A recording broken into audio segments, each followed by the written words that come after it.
সুবীর রোজকার মতো আজও মর্নিং ওয়াকে বেরিয়েছে। মর্নিং ওয়াক করে চায়ের দোকানে বসে বন্ধুদের সাথে গল্প করে সকালের কিছুটা সময় কাটিয়ে দৈনিক পেপারটা একটু চোখ বুলিয়ে নেয়। তারপর বাজার আর মুদি সদাই করে হাঁটতে হাঁটতে বাড়িতে ফিরে আসে। সুবীরের স্ত্রী মালিনী সকাল বিকেল পাড়ায় ছাত্রছাত্রীদের টিউশনে পড়ায়, যাতে সংসার খরচের কিছু টাকা সুবীরের হাতে তুলে দিতে পারে। সুবীর সামান্য সরকারি কর্মচারী ছিল। সারা জীবন অফিস আর বাড়ি করে সময় পায়নি মেয়ে বউকে নিয়ে কোথাও বেড়াতে যেতে। অবসরের আগে বেড়াতে গেলে নিয়ম অনুযায়ী বেড়াবার কিছুটা টাকা অফিস থেকে পাবে সুবীর আর তার মেয়ে বউয়েরও। তাই সুবীর একদিন অফিস থেকে বেরিয়ে কাশ্মীর যাবে বলে কয়লাঘাট থেকে 3টে টিকিট কেটে নিল। অফিসের হলিডে হোমে থাকার ব্যবস্থাও একে তাকে ধরে হয়ে গেল, আর রইল খাওয়া খরচ আর ঘোরার জন্য কিছু খরচ। মোটামুটি কমেই হয়ে যাবে। তবু সুবীর 1020 টাকা অফিস থেকে লোন নিয়ে এলো। বাড়ি ফিরে ট্রেনের টিকিট আর টাকাটা আলমারির লকারে তুলে রেখে দিল। সুবীর যাবার ব্যাপারে মেয়ে স্ত্রী কাউকে কিছু বললও না। কাশ্মীর যাওয়ার কয়েকদিন আগে বলে মেয়ে বউকে চমকে দেবে, তাতে ওরা অনেক বেশি খুশিও হবে। কিন্তু তার হলো না। সেদিন অফিস থেকে ফিরে সুবীর চায়ের কাপে চুমুক দিতেই পাশের বাড়ি রনি এসে বলল, জেঠিমা জেঠিমা মলিদি তো আজ এখনও আমাদের বাড়িতে পড়াতে এলো না। কাল স্কুলে আমার ইংলিশ উইকলি টেস্ট। মালিনী বলল, সে কি রে, মিলি তো আমাকে বলে গেল তোদের বাড়ি পড়াতে যাচ্ছে। হাতে একটা ব্যাগ ছিল, জিজ্ঞেস করলে বলল সালোয়ার কামিজগুলো নোংরা হয়েছে, দিনেশের লন্ডিতে দেবে, তাই লন্ডিও তো বেশি দূর নয়। সুবীরের দিকে তাকিয়ে বলে, দেখো তো দিনেশের লন্ডিতে জামা কাপড়গুলো দিয়েছে কিনা। সুবীর পাজামার উপর ফতুয়াটা চাপিয়ে বেরিয়ে পড়ল। লন্ডির দোকানদার বললেন, না তো ভট্টাচার্যদা, আপনার মেয়ে তো কয়েকদিনের মধ্যে আমাদের দোকানে আসেইনি, তাহলে মনে হয় অন্য কোথাও ধোলাই করতে দিয়েছে। সুবীর আর কিছু না বলে একটা রিক্সা করে সোজা থানায় গিয়ে সেকেন্ড অফিসার দিবাকর ঝাঁকে বলতেই সেকেন্ড অফিসার ঝাঁ বললেন, ভট্টাচার্যদা একটা জিডি করে রাখুন আর ওর একটা ছবি আমাকে দিয়ে যাবেন। সুবীরের পার্সে মলির একটা পাসপোর্ট ছবি ছিল, সেটা দিবাকরের দিকে বাড়িয়ে দিল। সেকেন্ড অফিসার দিবাকর ঝাঁ বললেন, ভট্টাচার্যদা একটু সজাগ থাকবেন, যে কোনো সময় থানায় আসতে হতে পারে, আবার রাত বিরেতে হাসপাতালে মর্গেও যেতে হতে পারে। পাড়ার 2-1টা ছেলেকে একটু বলে রাখবেন। সুবীরের চিন্তা করার সব ক্ষমতা যেন এক মুহূর্তে নিঃশেষ হয়ে গেল। এসব কি বলছে ঝাঁ? এমন কি ঘটলো মলির সাথে যে কিছু না বলে চলে গেল? এই তো বেশ চাকরির চেষ্টা করছিল, তার জন্য তো আমরা ওকে কোনোদিন কিছু বলিনি, তবে কেন পালিয়ে গেল? কোনো দুর্ঘটনা তো ঘটেনি ওর সাথে। এই এলাকায় মালিনী দিদিমণির মেয়ে বলে মলিকে সবাই চেনে। সুবীর আর কিছু ভাবতে পারে না। বাড়ি এসে খাটের উপর বসে পড়ে।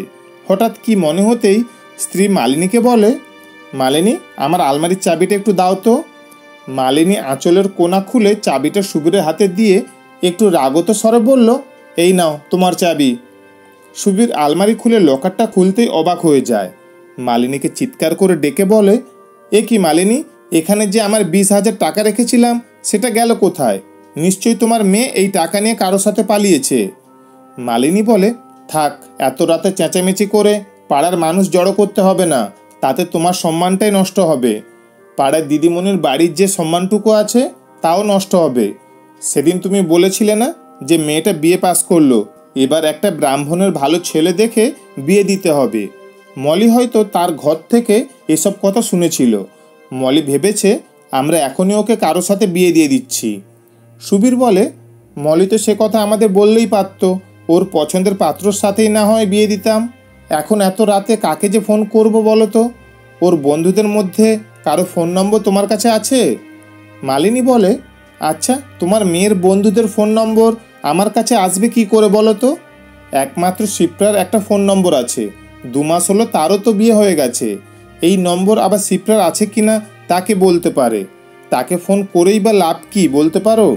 তাছাড়া তোমার মেয়ে কোনো বন্ধুর বাড়িতে গিয়ে এক রাতও থাকবে না। মালিনী রাতের খাবার টেবিলে দিতে দিতে বলল, এই নাও রাতের খাবারটুকু খেয়ে নাও তো। রাগে দুঃখে সুবীরের 2 চোখ ফেটে জল বেরিয়ে আসে। বলে, এই শীতের রাতে মেয়েটার কোনো খোঁজ নেই, কত রাত হয়ে গেল। আমি কি ওকে ছাড়া একদিনও খেতে বসেছি? আমি খেতে পারবো না। খাবার টেবিল ছেড়ে সুবীর উঠে বারান্দায় অস্থিরভাবে পায়চারি করতে থাকে। ঘরের ভেতরে টেবিলের উপর রাখা সুবীরের মোবাইল ফোনটা বেজে উঠল। সুবীর ফোনটা ধরতেই ওপাশ থেকে সেকেন্ড অফিসার ঝা বললেন, আমি থানা থেকে দিবাকর ঝা বলছি। এইমাত্র খবর পেলাম আপনার মেয়ে আর বামনপাড়ার একটি কায়স্থ ছেলে সায়নকে বিয়ে করেছে পাড়ার কালী মন্দির থেকে। যেহেতু দুজনেই সাবালক সাবালিকা, সেখানে আমাদের কিছু করার নেই দাদা। মনে হয় ব্যাপারটা আপনারাও মেনে নেবেন। আমি আপনার মেয়ের সাথে আলাদাভাবে কথা বলেছি। আপনার মেয়েও নিজের ইচ্ছেতেই সায়নকে বিয়ে করেছে। ফোনটা বন্ধ করে সুবীর বলল, ছি ছি, তোমার মেয়ে শেষ পর্যন্ত একটা কায়স্থ ছেলেকে বিয়ে করলো। মালিনী আস্তে আস্তে বলল, শোনো, আজকাল এসব কেউ দেখে না। এ যুগে তোমার এই বস্তা পচা ধারণাটা পাল্টাও তো। ছেলেটি ভালো কিনা সেটাই আসল, সে তোমার মেয়েকে সত্যি ভালোবাসে কিনা সেটাই আসল। সুবীর ভেতরে ভেতরে ফুঁসতে থাকে আর বলে, তোমার মেয়েকে এ বাড়িতে ঢুকতে মানা করে দেবে। আমাকে যেন কোনো রকম ফোন টোন না করে বলে দেবে। আমাদের সাথে তার আর কোনো সম্পর্ক নেই। আজ থেকে ভাববো আমরা নিঃসন্তান দম্পতি। সুবীর চোখের কোণ মুছতে থাকে। তারপর প্রায় মাস 6 পার হয়ে গেল।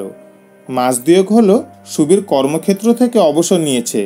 সেদিন মর্নিং ওয়াকে বেড়াবার জন্য তৈরি হতেই দেখল টেবিলের উপর মালিনীর লেখা একটি বাজারে ফর্দ।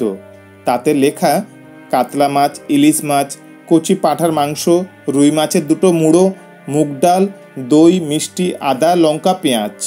এত সব ব্যাপার কি? সুবীর আস্তে আস্তে দরজা টেনে দিয়ে বেরিয়ে পড়ে, যাতে এত সকালে মালিনীর ঘুমটা না ভেঙে যায়। সারাদিন সংসারে খাটুনি আর টিউশনি করে বেচারা একটু নিশ্চিন্তে ঘুমাচ্ছে।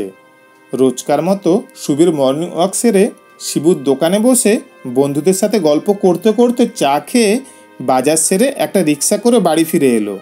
বাজারের ব্যাগটা রান্নাঘরে নামাতে গিয়ে চমকে ওঠে। মালিনীর সাথে হাতে হাতে কাজ করছে মেয়েটা কে? সুবীর মালিনীকে হাতের ইশারা করতেই মালিনী বলে, তুমি গিয়ে ঘরে বসো, তোমার টিফিন দিয়ে পাঠাচ্ছি। সুবীর ঘরে গিয়ে বসে দৈনিক পেপারটায় চোখ বুলিয়ে নিচ্ছিল। টেবিলের চা আর টিফিনের প্লেট নামিয়ে দিতেই সুবীর সামনের দিকে তাকিয়ে চমকে ওঠে। মলির উপর সব রাগ মুহূর্তে মিলিয়ে যায়। বলে, এ কি মলি, তুই কখন এলি মা? মলি বাবাকে জড়িয়ে ধরে বলে, আমি অন্যায় করেছি বাবা, তুমি আমায় ক্ষমা করে দাও বাবা। তোমাদের দুঃখ দিয়ে কিছু না বলে বাড়ি থেকে পালিয়ে গিয়ে বিয়ে করে। সুবীর আর মলির মুখের দিকে তাকাতে পারছিল না। সুবীরের 2 চোখ বেয়ে জল ঝরে পড়ে। মালিনীর দরজায় দাঁড়িয়ে সব শুনে কেঁদে ফেলল। সুবীরকে বলল, এতদিন বুকে সব কষ্ট বেঁধে রেখে রেখে আর পারছিলাম না গো। গতকাল মলি আমার ফোনটা রিসিভ করে এতই খুশি হয়েছিল, তা ওর স্বর শুনেই আমি বুঝতে পেরেছিলাম। আমার মনে হলো ছোট মলি ছোটবেলার মতো আমার দিকে ছোট্ট ছোট্ট পায়ে ছুটে আসছে, আমাকে জড়িয়ে ধরবে আর বলবে, মা আমায় একটু কোলে নেবে। কেঁদে ফেললাম। বললাম, কতদিন তোকে দেখি না রে মা, তোর কি একবারও ইচ্ছে হয় না এই বুড়ো বাপ-মা দুটোকে একবার দেখতে?